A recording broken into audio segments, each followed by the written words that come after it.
یعنی فرعون سے، بے شک وہ سرکش اور حد سے نکلا ہوا تھا، اور ہم نے بنی اسرائیل کو اہل عالم میں سے علم کی بنیاد پر چنا تھا، اور ان کو ایسی نشانیاں دی تھیں جن میں کھلی آزمائش تھی۔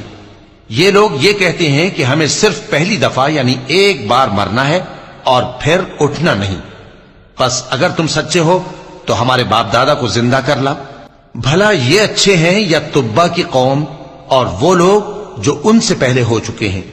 ہم نے ان سب کو ہلاک کر دیا، بے شک وہ گناہگار تھے۔ اور ہم نے آسمانوں اور زمین کو اور جو کچھ ان میں ہے اس کو کھیل کے لیے نہیں بنایا، ان کو ہم نے تدبیر سے پیدا کیا ہے، لیکن اکثر لوگ نہیں جانتے۔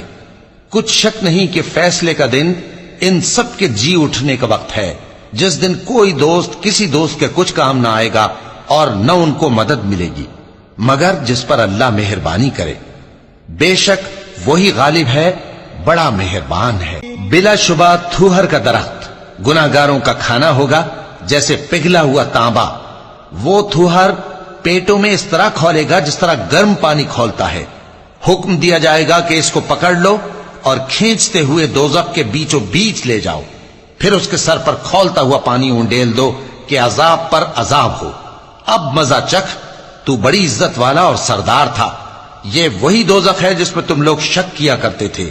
بے شک پرہیزگار لوگ چین کے مقام میں ہوں گے، یعنی باغوں اور چشموں میں باریک اور دبیز ریشم کا لباس پہن کر ایک دوسرے کے سامنے بیٹھے ہوں۔ وہاں اس طرح کا حال ہوگا، اور ہم بڑی بڑی آنکھوں والی حوروں کو ان کی بیویاں بنا دیں گے۔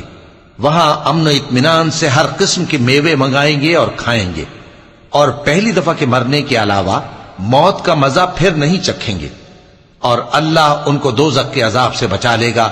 یہ تمہارے پروردگار کا فضل ہے، یہی تو بڑی کامیابی ہے۔